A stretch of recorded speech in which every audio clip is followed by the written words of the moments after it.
नमस्कार. मराठीयन्स किचनमध्ये आज आपण आपल्या महाराष्ट्रातली पारंपरिक रेसिपी बघणार आहोत, ती म्हणजे दशमीची रेसिपी. मुली माहेरातून सासरी जायला निघाल्या की त्यांच्याबरोबर शेंगदाण्याची चटणी दशमी देण्याची अजूनही पद्धत आहे. या दशम्या आपण प्रवासातही नेऊ शकतो आणि नाश्त्याला सुद्धा घरी बनवू शकतो. दशम्या मऊसूत आणि एकदम खरपूस होण्यासाठी आज मी तुम्हाला काही टिप्स सांगणार आहे. चला तर मग आपल्या आजच्या या सुपर टेस्टी रेसिपीला सुरुवात करूया. सगळ्यात आधी मी इथे पाऊण कप गूळ घेतला आहे. या गुळामध्ये आता मी पाऊण कप पाणी टाकणार आहे. पण या दशम्या जर तुम्हाला जास्त दिवस टिकवायच्या असतील तर त्यामध्ये तुम्ही दूध टाकू शकता. दूधही आपल्याला पाऊण कपच टाकायचे. आता हा गूळ आपल्याला या पाण्यामध्ये व्यवस्थित मिक्स करून घ्यायचा आहे. गूळ या पाण्यामध्ये आता एकदम व्यवस्थित मिक्स झालेला आहे.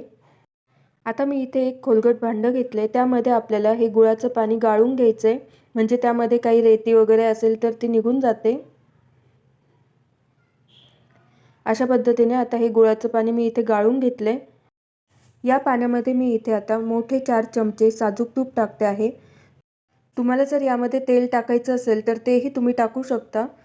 गावरान तुपामुळे दशम्यांची चव खूप छान लागते. अशा पद्धतीने इथे तूप टाकल्यानंतर आता यामध्ये आपल्याला चवीनुसार थोडंसं मीठ टाकायचं आहे. मीठ टाकल्यानंतर या पाण्यामध्ये मावेल इतकं आपल्याला गव्हाचं पीठ टाकायचं आहे. इथे मी 2 कप गव्हाचं पीठ टाकले. पीठ टाकल्यानंतर चमच्याच्या साहाय्यानेच या पिठाला मी या पाण्यामध्ये मिक्स करते आहे. अंदाज घेत आपल्याला यामध्ये पीठ टाकायचे. पीठ मिक्स करून झाल्यानंतर आणखी अर्धा कप मी यामध्ये गव्हाचं पीठ टाकते आहे. हे पीठ आता या पिठामध्ये व्यवस्थित मिक्स करून घ्यायचे. आपल्याला या पिठाचा गोळा खूप जास्त घट्ट किंवा खूप जास्त पातळही मळायचा नाही, थोडंसं सैलसर मळायचं आहे, म्हणजे दशम्या मऊसूत होतात. पीठ जास्त घट्ट मळलं की दशम्या कडक होतात. पाऊण कप गूळ, पाऊण कप पाणी आणि 2.5 कप इथे गव्हाचं पीठ टाकलेलं आहे. आता हे सगळं व्यवस्थित मिक्स करून झाले. आता इथे मी हातानेच हा गोळा मळून घेणार आहे. अगदी 2 मिनिटात हा पिठाचा गोळा मळून तयार होतो. अशा पद्धतीने आता हा पिठाचा गोळा मळून तयार आहे. एक 5 ते 10 मिनिटे आपल्याला हे पीठ असंच भिजू द्यायचंय. पीठ आता इथे एकदम मस्त भिजलेलं आहे. ते परत एकदा व्यवस्थित मळून घ्यायचंय. या दशम्या शेंगदाण्याची चटणी किंवा खोबऱ्याच्या चटणीबरोबर खूप छान लागतात. 1-2 मिनिटे हे पीठ आपल्याला मळून घ्यायचंय. आता या पिठाचा एक गोळा घ्यायचा आहे. याला छान गोल आकार देऊन घ्यायचा आहे आणि याला आपल्याला थोडंसं पीठ लावून लाटून घ्यायचं आहे.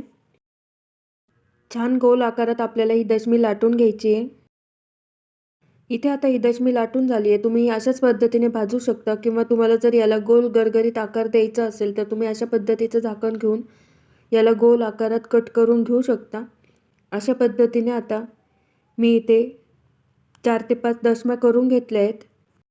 इथे मी गॅसवर तवा तापायला ठेवला आहे. त्यावर आता या दशम्या आपल्याला दोन्ही साईडने भाजून घ्यायच्या आहेत आणि गावरान तूप लावून आपल्याला या दशम्या भाजायच्या आहेत. तूप लावून भाजल्यामुळे या बराच काळ नरम राहतात आणि खायलाही छान लागतात. दोन्ही साईडने आपल्याला याला तूप लावून घ्यायचे आहे. अशा पद्धतीने ह्या आपल्याला मध्यम आचेवर या दशम्या शेकून घ्यायच्या आहेत. अशा पद्धतीने केलेल्या दशम्या मऊसूत आणि खायलाही खूप छान खरपूस लागतात. तयार आहे मऊसूत खरपूस दशमीची रेसिपी. तुम्ही पण ही रेसिपी नक्की ट्राय करा आणि तुम्हाला जर हा व्हिडिओ आवडला असेल तर लाईक करा, शेअर करा आणि मराठीयन्स किचन चॅनलला सबस्क्राईब करा.